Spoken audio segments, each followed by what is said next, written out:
வணக்கம் மக்களே, welcome back to கொஞ்சம் உப்பு நிறைய காரம். இன்னைக்கு நம்ம பார்க்க போறது ஈஸியா டேஸ்டியா ஹெல்த்தியா ஒரு மின்ட் கொரியாண்டர் ரைஸ் தான். இதை பண்றதுக்கு லெஃப்ட் ஓவர் ரைஸே போதும். வாங்க எப்படி பண்றதுன்னு பார்க்கலாம்.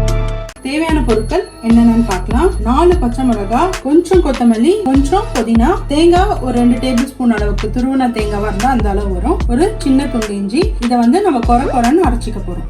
நீங்க ரைஸ் வந்து ஆல்ரெடி குக் பண்ணி வச்சிருந்தா பெட்டர். லெஃப்ட் ஓவர் ரைஸ் இருந்தா கூட எடுத்துக்கோங்க. நான் பாஸ்மதி ரைஸ் யூஸ் பண்றேன். சைஸ் ஆனியன் சாப் பண்ணி வச்சிருக்கேன். தாளிக்கிறதுக்கு பட்டை, கிராம்பு, ஒரே ஒரு பிரிஞ்சி இலை. ஒரு பேன்ல நான் 2 டேபிள் ஸ்பூன் அளவுக்கு கீ போட்டுக்கிறேன். கீல பண்ணா டேஸ்ட் ரொம்ப நல்லா இருக்கும். உங்களுக்கு கீ போடுறதுக்கு விருப்பம் இல்லாட்டி 1 table spoon oil, 1 table spoon ghee போட்டுக்கோங்க. நல்லா காயட்டும். இன்னும் நல்லா காஞ்ச உடனே நம்ம மசாலா ஐட்டம்ஸ்லாம் போட்டுக்கலாம். ஏலக்காய், பட்டை, ஒரே ஒரு பிரிஞ்சி இலை. பட்டை, ஏலக்காய் எல்லாம் பொரிஞ்சிருச்சு. இப்போ வந்து நான் ஆனியன்ஸ் ஆட் பண்ணிக்கிறேன். ஆனியன்ஸ் வந்து கொஞ்சம் நல்லா வேகணும்.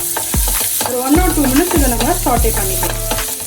ஆனியன்ஸ் வதங்கிட்டு இருக்கு. அந்த டைம்ல வந்து இதை நம்ம கொரன்னு அரைச்சிக்கலாம்.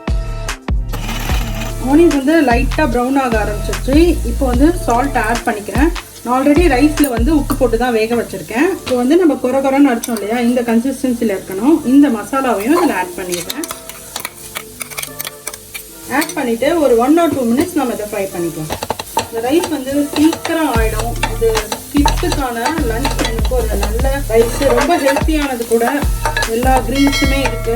ஒரு 1 or 2 மினிட்ஸ் இது ஃப்ரை ஆகட்டும். நம்ம போட்ட மசாலா ஃப்ரை ஆகிட்டே இருக்கு. இப்போ நான் கொஞ்சோண்டு அந்த மிக்ஸி கழுவின ஜாரோட தண்ணி மட்டும் இதில் நான் ஆட் பண்ணிக்கிறேன். ஏன்னா நம்ம ரைஸ் மிக்ஸ் ஆகிறதுக்கு கொஞ்சம் வாட்டரியா இருக்கணும். அப்போதான் வந்து ரைஸ் நல்லா மிக்ஸ் ஆகும். ஜஸ்ட் ஒரு 2-3 டேபிள் ஸ்பூன் தண்ணி போதும். இது வந்து கொஞ்சம் பாயில் ஆகட்டும். இப்போ நல்லா பாயில் ஆக ஆரம்பிச்சிச்சு.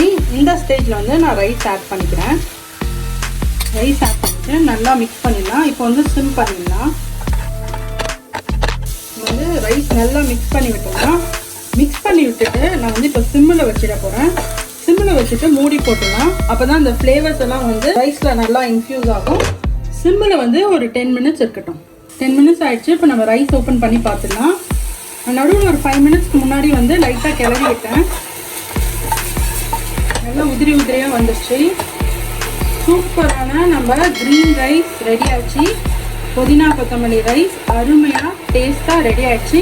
இந்த புதினா கொத்தமல்லி சாதத்தை நீங்க உங்க வீட்டுல ட்ரை பண்ணி பாருங்க. மறக்காம நம்ம சேனலை சப்ஸ்கிரைப் பண்ணிடுங்க. இந்த வீடியோ பிடிச்சிருந்தா ஒரு லைக் போட்டுருங்க. தேங்க்ஸ் ஃபார் வாட்சிங்.